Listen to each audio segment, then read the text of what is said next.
Hey guys! Back again with another vlog. So for today's video, magluluto po tayo ng Tuna Linguine Pasta for our merienda. There are days na masipag po ako magluto. Meron din namang araw na parang gusto ko lang pahinga, ganun. Today, dahil medyo sinisipag tayo, magluluto po tayo ng pasta for merienda. So ito yung pinaka-simple lang na pasta na kaya kong lutuin. Yung wala siyang all-purpose cream para medyo iwas sa cholesterol, para healthy para sa aking mama. Tara guys, samahan niyo po ako magluto.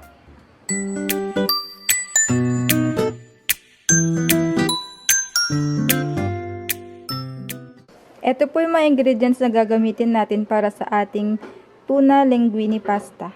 So yung pasta, tapos dalawang klase ng corn tuna yung binili ko. Yung isa yung plain lang, tapos yung isa yung medyo maanghang. Tapos meron tayong onions and garlic, sesame oil. Ito yung sabi ni mama, ito daw po yung gamitin ko.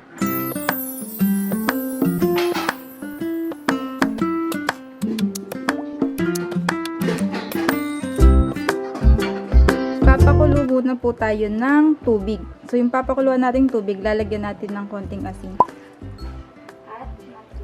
At mantika. Konting mantika. Para hindi masyado magdikit-dikit yung linguine pasta. Pag kumukulo na po yung tubig, pwede na nating ilagay yung pasta. Mahahatin pa ba to? So, nito na. Ayan. Wala ko ganyan magluto eh. Matagal siyang nagtrabaho sa Italy, kaya masarap siya magluto ng pasta. Kahit sardinas lang yung toppings nung sauce ng pasta niya, masarap pa rin. So, flat itong spaghetti na binili sa kanya.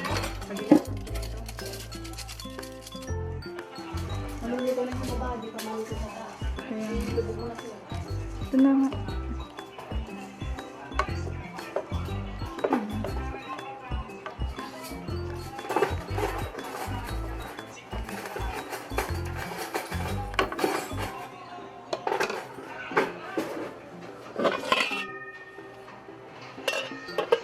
Na pakulo na natin yung linguine pasta natin. So next, igigisa na natin yung sauce.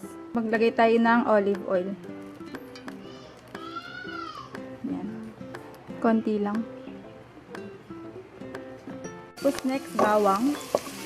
Pag medyo brown na siya, pwede na natin ilagay yung sibuyas.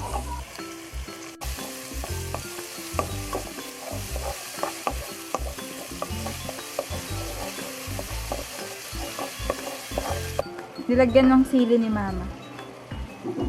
Mas maanghang ng konti.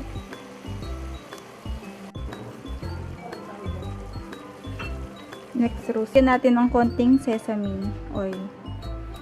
I-mix na natin yung pasta dito sa sauce na ginawa natin. Yan. Tapos haluin na natin. Si mama na yung naghahalo. Hindi ko carry. Ayaw mag-focus, ma'am. So, healthy lang. Hindi namin nilagyan ng all-purpose cream para hindi ma-cholesterol. Di ba maraming cholesterol doon? Hindi siya healthy. Yung olive oil kasi, maganda yun eh. Tsaka yung yung corn oil.